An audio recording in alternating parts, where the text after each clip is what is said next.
하나님 말씀 구약 성경 사무엘상 17장 19절 17장 19절부터 27절입니다.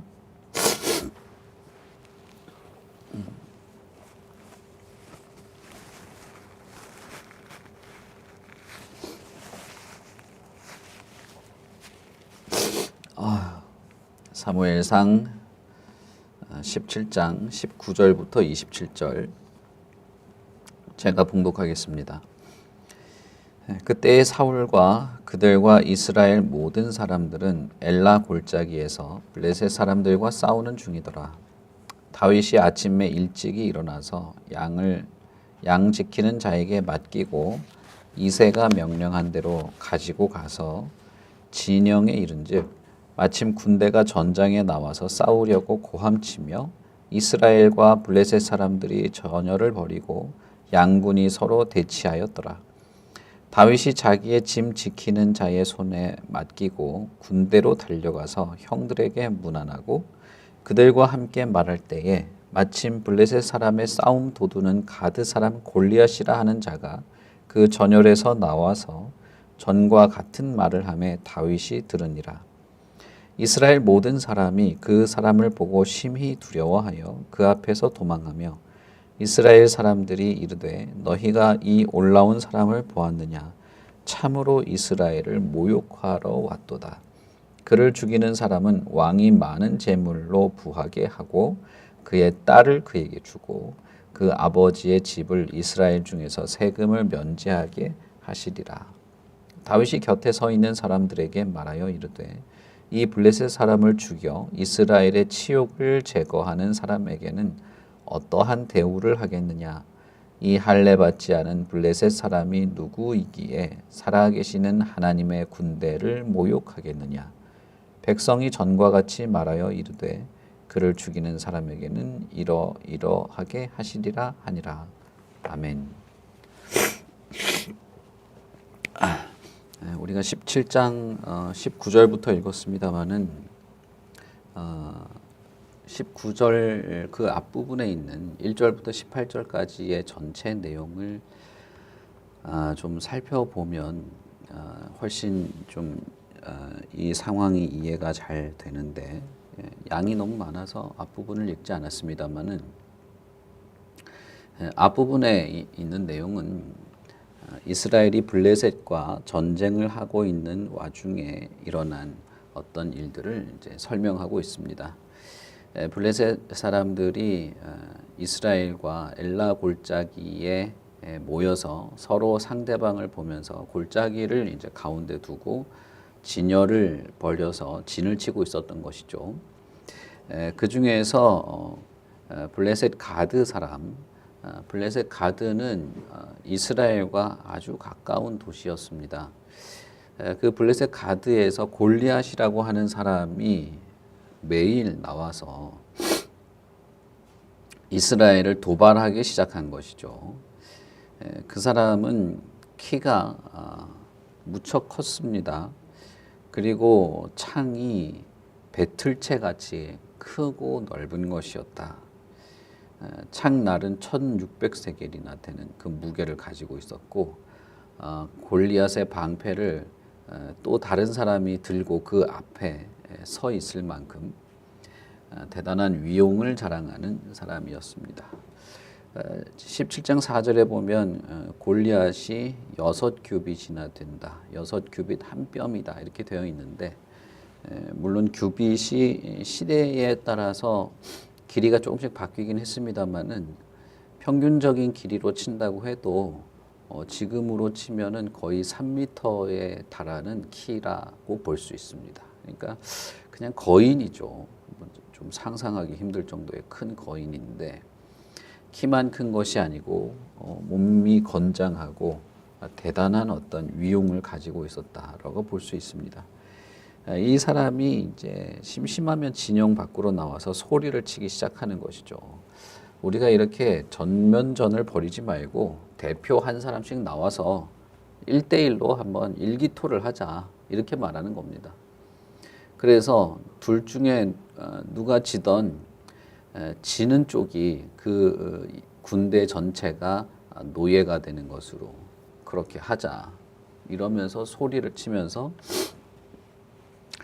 이스라엘 군대를 모욕하고 하나님을 모욕하는 그런 일을 했던 것이죠. 그런데 정말 재미있게도 17장 11절을 보시면은 사울과 온 이스라엘이 블레셋 사람의 이 말을 듣고 놀라 크게 두려워했다라고 되어 있습니다. 이게 참 너무나 재미있는 장면입니다. 이 사람이 나와서 내가 오늘 또 이스라엘의 군대를 모욕한다. 골리앗은 블레셋의 왕들과 신들의 이름을 언급하면서 이스라엘을 모욕했는데, 그러면서 한 사람 뽑아서 나와 함께 한번 싸워보자 이렇게 도발을 했는데, 이 말을 듣고 사울과 온 이스라엘이 크게 놀라서 두려워서 감히 나서는 사람이 없었다는 것입니다. 그러니까 나중에 사울이 누가 나서서 싸워준다면 내가 막대한 부를 상으로 주겠다. 그뿐 아니라 내 딸도 줘서 왕의 사위로 삼겠다. 그리고 그 집안의 세금을 면제해 주겠다고 하는 포상을 걸게 되죠. 그럼에도 불구하고 19절부터 보시면은 골리앗이 나와서 고함을 칠 때 이스라엘 사람들이 도무지 골리앗 앞에 나서지를 못했던 것입니다. 이 참 아이러니한 장면이죠. 왜 그러냐 하면 사무엘상 11장 6절에 있는 것처럼 이와 비슷하게 암몬이 쳐들어왔을 때 밭을 갈고 있던 사울이 암몬이 쳐들어왔다는 소식을 듣고 하나님의 영에 감동된 상태에서 분노를 내는, 어떻게 이 하나님이 다스리는 이 나라에 그렇게 함부로 침략할 수 있는가 라고 하면서 이 화를 내고 분을 내는 장면을 보이고 있기 때문에 그렇습니다.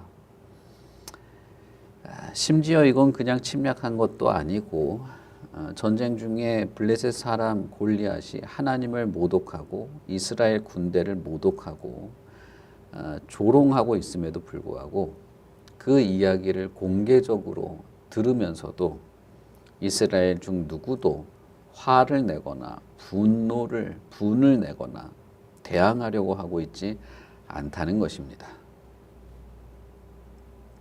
특히 사울은 자신이 하나님의 영에 충만하여 있을 때, 이때도 11장에서도 이때도 사울은 그냥 밭을 갈고 있던 평범한 사람이었습니다.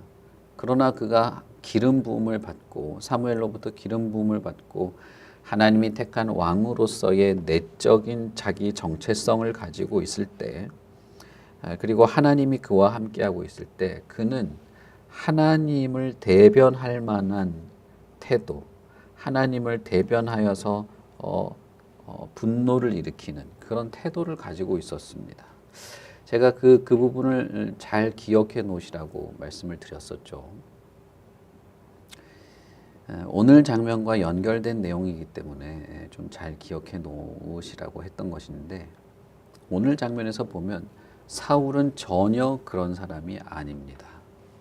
다시 말하면 그는 명목상으로는 이스라엘의 왕의 자리에 있고 군대를 지휘하는 군대 통수권자로 있긴 하지만 그는 이스라엘의 왕으로서의 면모가 드러나고 있지 않은 것입니다.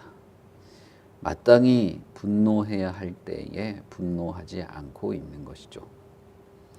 하나님의 대리자, 하나님의 대리적 통치자로서의 왕, 하나님의 통치를 실현시키고 하나님의 통치를 통하여 이스라엘을 견고하게 해야 할 이스라엘의 왕은 전혀 하나님을 대리하는 모습을 보여주고 있지 않은 것입니다. 이 장면이 정말 아이러니한 것입니다. 16장과 더불어서 참 아이러니한 장면인 것입니다. 그런데 마침 그 날은 다윗이 아버지의 심부름으로 도시락을 들고 형을 만나러 왔었습니다. 이 형들이 군대에 징집되었던 것이죠. 먹을 걸 가지고 형들이 잘 있나 보려고 왔다가 골리앗이 소리치는 것을 듣게 됩니다. 그리고 골리앗의 그 말을 들은 다윗은 어린 소년이었고 군인도 아니었고 전쟁을 하러 그 자리에 온 것도 아니었지만 하나님을 모욕하고 이스라엘을 모욕하는 이 자의 말을 듣고 그는 화가 나게 됩니다.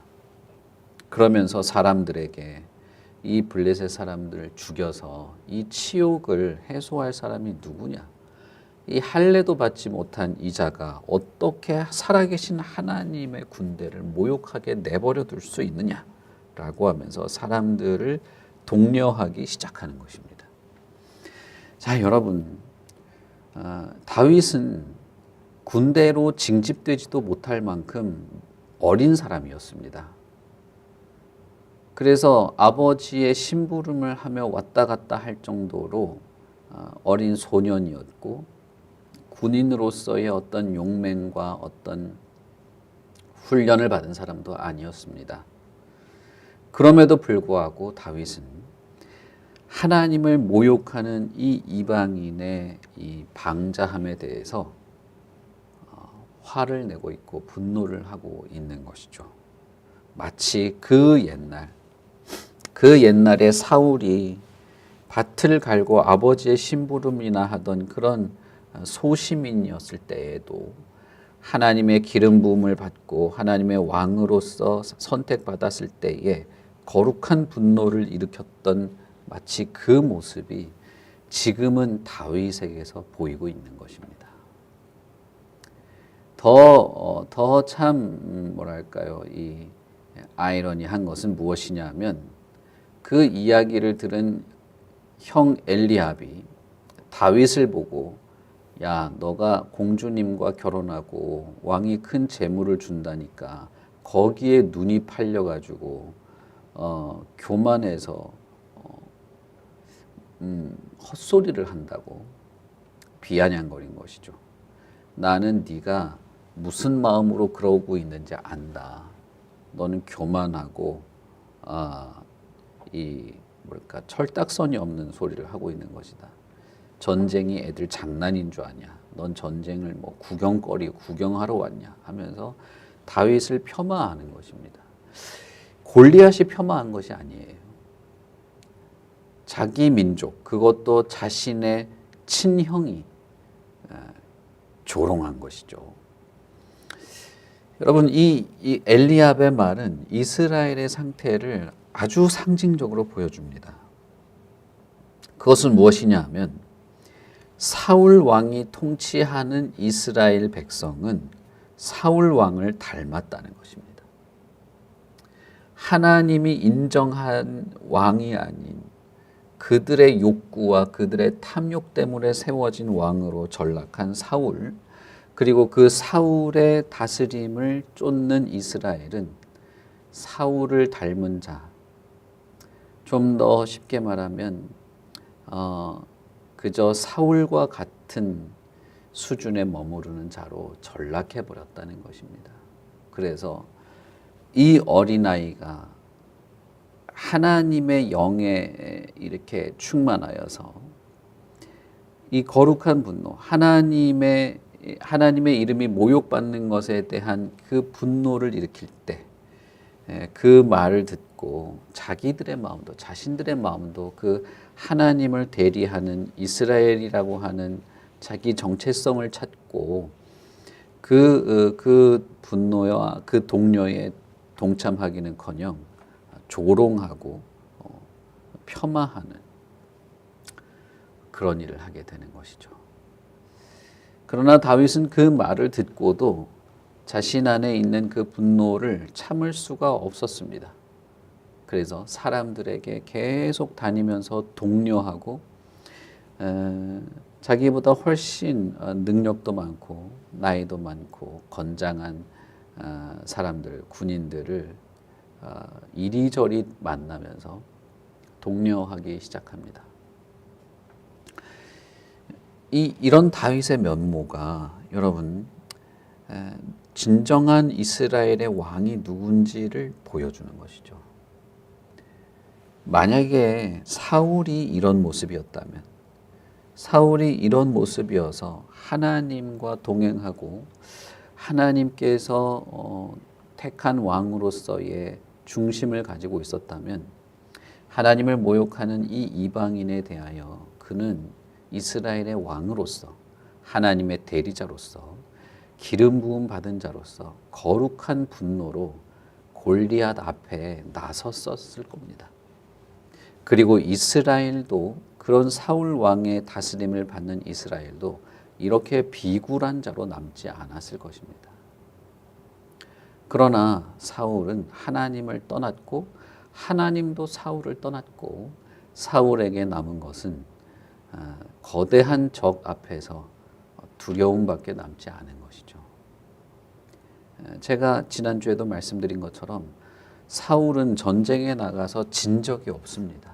이 사람은 대단한 용사였고 전술가이기도 했고 군대 지휘와 어떤 그런 용맹함에 있어서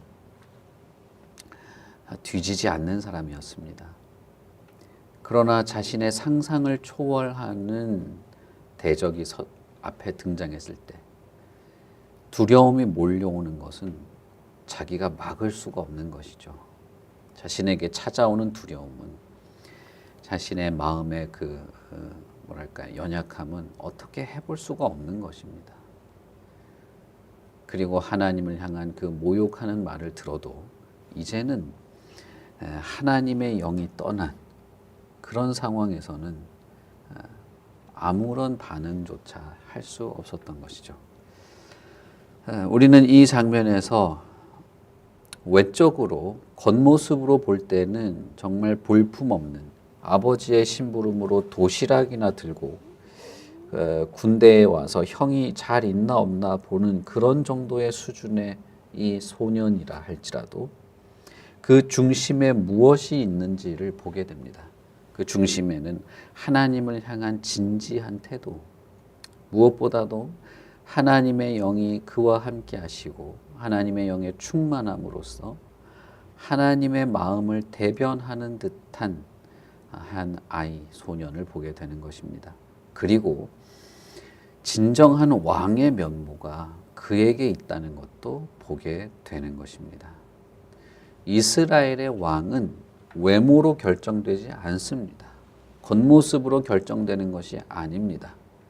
그의 중심을 보시고 하나님이 택하는 것이고 이스라엘은 바로 이러한 왕을 따라야 하는 것이고 이스라엘은 이런 왕, 중심이 하나님과 연결된 왕, 중심이 하나님을 향하여 있는 자를 따름으로써 이스라엘도 하나님을 향하여 있는, 이스라엘도 하나님의 다스림과 하나님을 향한 중심으로 새로워지는 그런 일이 있어야 하는 것이죠.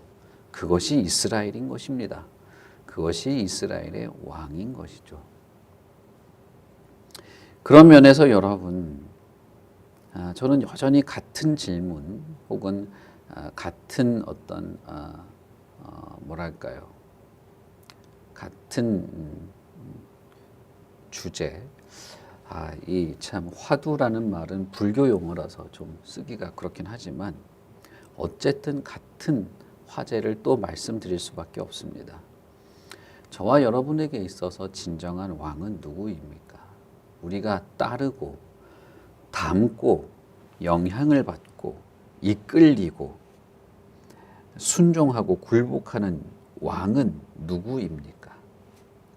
다윗과 같이 그 중심에 하나님으로 가득 차서 하나님을 대변하고 하나님을 위하여 마치 자신이 모욕받은 것처럼 분노하는 이 거룩한 분노를 할 정도의 그런 왕이어야 우리가 진정으로 따를 왕이 되는 것이죠. 사실은 사울도 하나님과 동행할 때는 그랬습니다. 지금은 전혀 그렇지 못하지만 그랬고, 다윗도 외적으로 볼 때는 별 것 없고 형편없지만 그는 마치 하나님의 이름을 위하여 분노하는 이스라엘의 왕의 면모를 보입니다.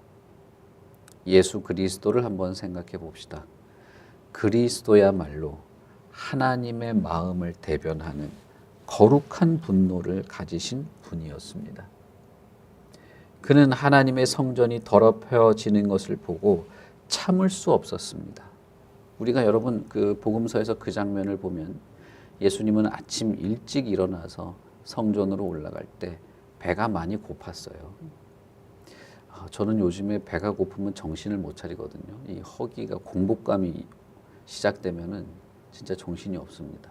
예수님이 배가 많이 고픈 상태에서 성전에 들어갔는데 성전에 온갖 장사꾼들과 짐승들이 떠드는 걸 보시고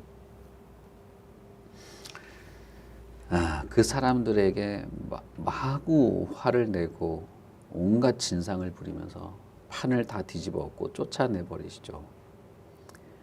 여러분, 그건 성질이 더럽다, 예수님이 성질이 정말 과격했다, 그렇게 말할 수 있는 것이 아닙니다. 그건 우리가 농담으로 그냥 우습게 말하려고 한 번씩 해보는 말이지, 그것은 예수 그리스도께서 하나님을 향한 마음, 이 진심에서 거룩한 분노, 하나님이 모욕받는 것에 대한 분노, 하나님의 백성이 하나님 앞에 온전해야 하는데 그러지 못하는 것에 대한 실망이 그대로 표출된 것으로 볼 수 있는 것입니다.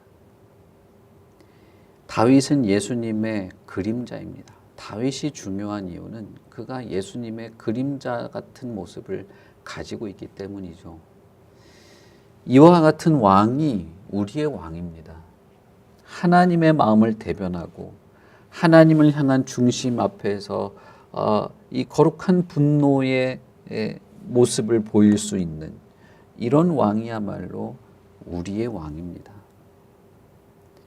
그러면 우리의 왕은 어디 있습니까? 저와 여러분이 진짜 왕으로 따르고 섬기면서 사울을 따르면서 사울과 같은 자들로 그렇게 남아버리는 이스라엘이 아니라 하나님의 인정받은 왕을 따름으로써 그 왕을 닮고 그 왕의 면모를 우리도 가지게 할 그 왕은 진짜 누구입니까? 입으로는, 논리와 이론으로는 예수님이라고 말할 수 있습니다. 그러나 진짜 그러냐는 겁니다. 진짜 예수 그리스도를 나의 왕으로 섬김으로써 그 왕이 가지고 있는 성품과 면모가 우리에게도 나에게도 드러나고 있냐는 것이죠. 엘리압은 사울의 군인이었고 사울을 따르는 자였습니다. 그걸 어떻게 알 수 있냐 하면 엘리압의 태도가 사울 왕과 별 다를 바가 없기 때문이죠. 골리앗 앞에서는 두려워 떨면서 자신의 동생 앞에서는 어거지를 부리고 분노하는 완전히 앞뒤가 뒤바뀐 인간이 사울의 신하였죠. 그러나 우리가 사무엘상을 쭉 읽어보시면 알겠지만 나중에 다윗이 자신의 부하들과 함께 다닐 때 다윗의 부하들은 그런 사람이 없었습니다. 이스라엘의 용사들이 됩니다. 누구를 왕으로 섬기느냐에 따라 그가 누구를 닮아가는지가 결정되는 것이죠. 여러분, 저와 여러분은 누구를 닮고 누구를 따르고 누구처럼 행동하고 있을까요? 우리의 마음은 어떨까요?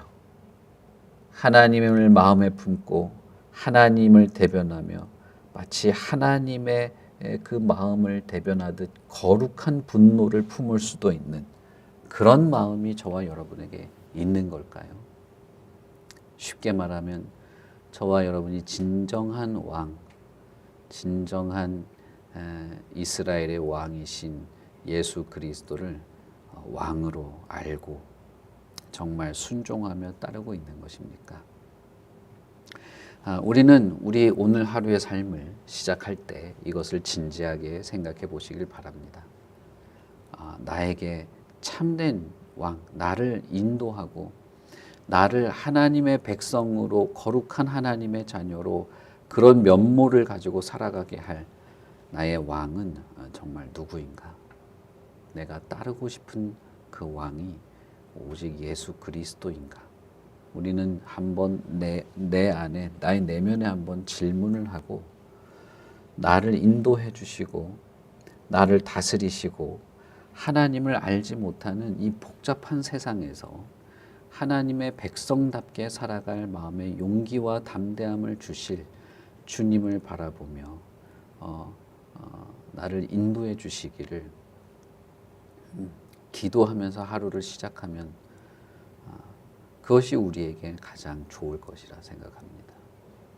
여러분, 오늘 하루도 한 주가 새롭게 시작되는데 오늘뿐 아니라 이 한 주의 전체 시간도 우리가 하나님께 예배를 드리는 그 예배의 순간도 오직 예수님을 의지하고 예수님께 다스려지는 그런 모습으로 살아가기를 바랍니다. 그것이 이스라엘이고 그것이 하나님의 백성인 것이죠. 우리 같이 기도하겠습니다. 하나님 아버지 은혜를 참 감사합니다. 하나님께서 오늘 우리를 하나님의 백성으로 살게 하시는 줄 믿습니다. 우리의 눈에 보이지는 않지만 마치 이 세상은 하나님의 백성들이, 하나님의 자녀들이 하나님의 말씀과 뜻을 따라 살아가는 것을 조롱하는 듯한 그 세계를 만나게 되기도 합니다. 때로는 우리가 하나님의 마음과 뜻들을 잘 분별하며 살아가게 하지도 못할 만큼, 그렇게 우리의 마음을 연약하게 하고 뒤흔들 만큼 강하게 우리를 억누르게 되기도 합니다.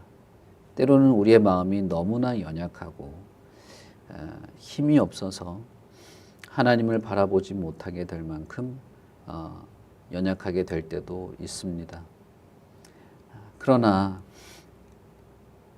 하나님이 택한 왕, 하나님의 마음에 합한 왕, 하나님을 향하여 그 모든 마음이 향하여 있는 왕의 면모를 갖춘 예수 그리스도께서 우리의 왕이 되어 주셔서 우리의 마음을 독려하고 우리를 새롭게 하고 용기와 힘을 주시며 그리스도께서 우리를 향하여 베푸시는 모든 은혜로 우리가 다시 용기와 힘을 낼 수 있음을 믿고 바라봅니다.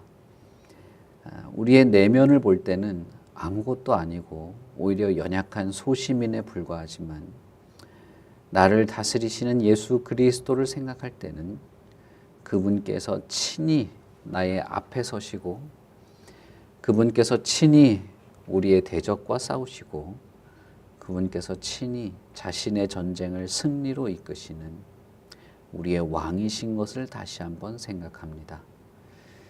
사울이 왕인가 다윗이 왕인가, 우리는 누구를 섬기고 누구를 따라야 할 것인가, 날마다 우리 앞에 도전되는 그런 삶을 살고 있습니다.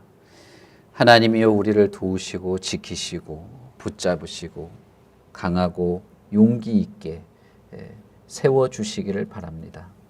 오늘 하루의 삶의 순간들뿐 아니라 우리의 모든 일상의 삶에서 심지어 우리가 하나님 앞에 예배하러 나오는 그 순간까지도 그리스도께서 우리의 왕이 되시고 기꺼이 그리스도를 쫓아 살고 주님의 마음을 닮아가는 우리들이 되고 싶습니다. 그렇게 하여 주시옵소서. 오늘도 우리의 마음을 깨우시고 붙잡으시고 우리의 마음이 흔들리거나 연약하여지지 않게 하여 주시고 그리스도를 의지하여 담대하고 용기 있게 살아가게 하시고 모든 악으로부터 우리를 건지시고 하나님의 선하신 길로 우리를 이끌어 주시옵소서. 감사합니다. 예수님 이름으로 기도합니다. 아멘. 하늘에 계신 우리 아버지여, 이름이 거룩히 여김을 받으시오며 나라의 마옵시며 뜻이 하늘에서 이룬 것 같이 땅에서도 이루어지이다.